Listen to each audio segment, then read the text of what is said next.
Bagi kamu yang sudah diamputasi, tetapi lukanya malah terjadi infeksi, bahkan divonis untuk diamputasi kembali. Hai, saya Nes Agung, selamat datang di Kanal Sehat Medcovazin.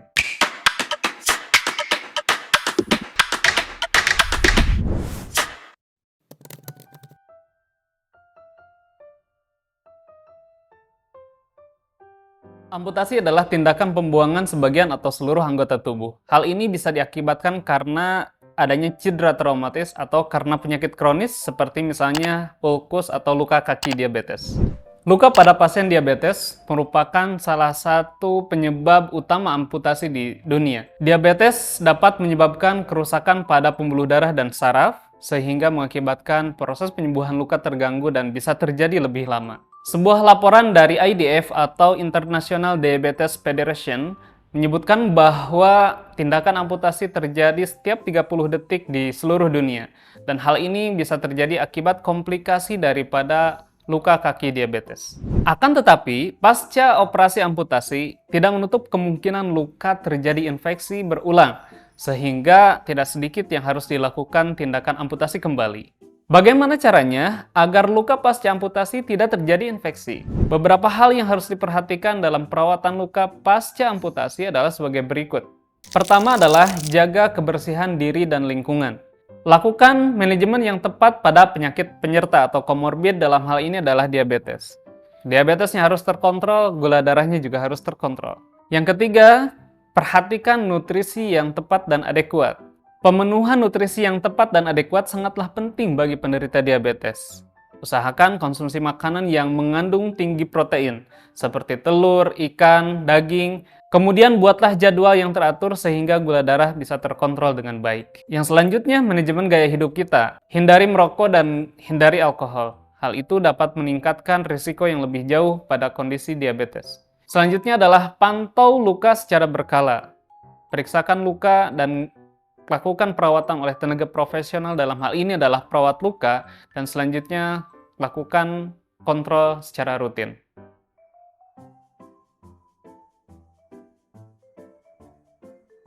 Halo teman-teman, nah kali ini kita akan coba lakukan perawatan pada luka pasca amputasi. Ya, jadi ini memang membutuhkan treatment yang tepat dan juga perawatan yang sesuai untuk menghindari tadi terjadinya infeksi yang bisa mengakibatkan luka infeksi pada pasca amputasi semakin parah atau bahkan harus direamputasi atau divonis amputasi ulang.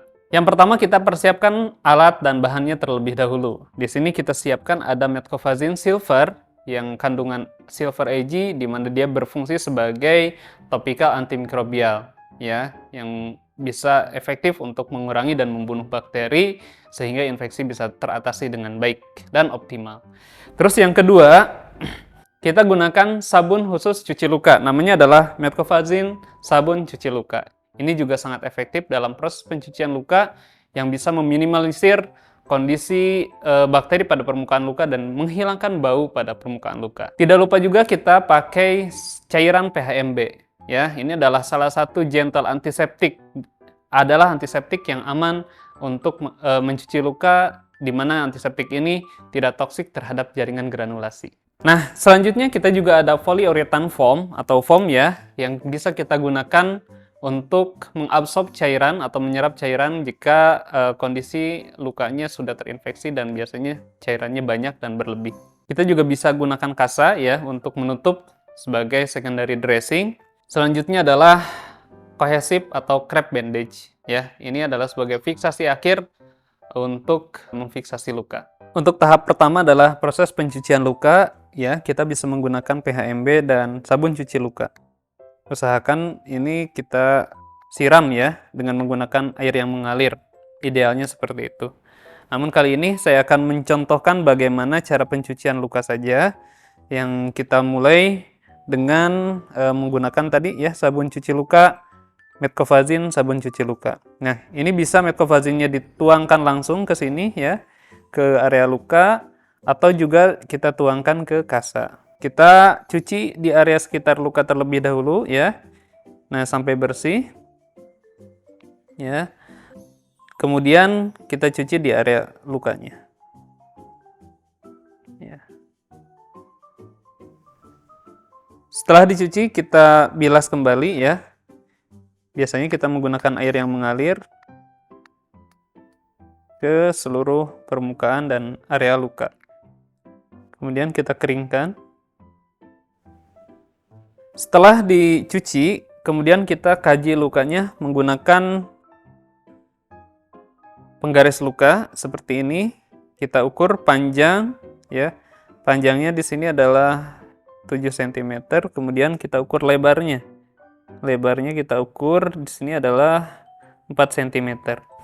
Nah, di penggaris luka itu ada nama pasien. Jadi kita harus tulis nama, kemudian tanggal kunjungan perawatan, dan jumlah kunjungan artinya kunjungan keberapa.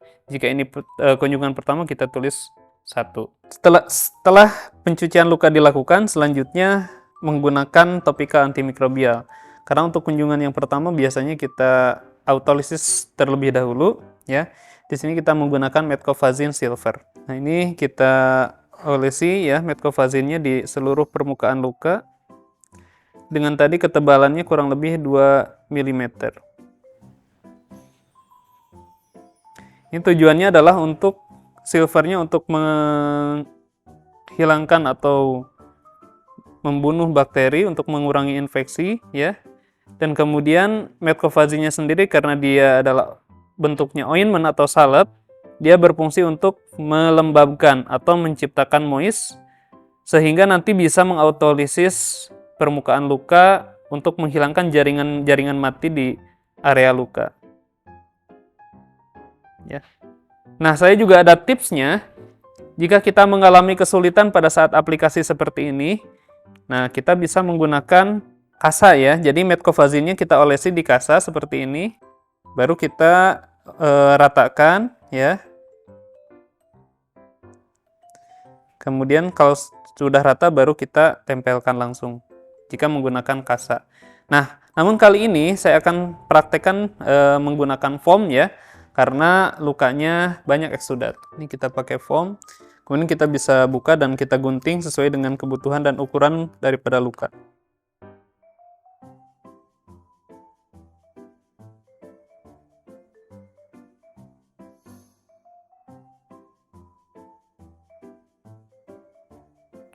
Selanjutnya kita bisa tutup ulang menggunakan kasa ya teman-teman. Jika dirasa si foam ini belum bisa menampung seluruh eksudat ya, jadi boleh ditambahin kasa di atasnya. Ya, misalnya di sini saya pakai 2 lembar.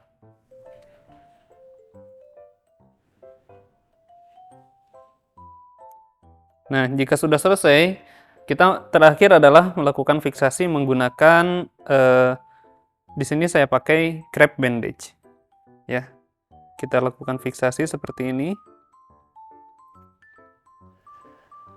Sambil kita kaji kenyamanan pasien. Kenapa? Karena ini akan dipertahankan selama kurang lebih 3 hari ya.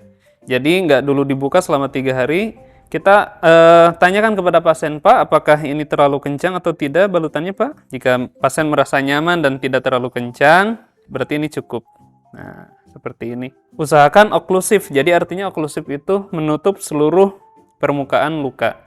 Jadi nggak ada bagian yang terbuka, tujuannya adalah untuk mengoptimalkan kelembaban pada area luka sehingga tadi menghindarkan terjadinya infeksi berulang karena adanya invasi mikroorganisme yang baru, dan juga yang pasti adalah melembabkan. Karena lembab ini dibutuhkan untuk kondisi luka bisa sembuh secara optimal dengan menciptakan kondisi lingkungan luka yang bisa melakukan autolisis debridement. Nah, setelah selesai, kemudian kita fiksasi ya. Fiksasi menggunakan crepe bandage ini. Dan kita bisa dilakukan plester ataupun memakai klip.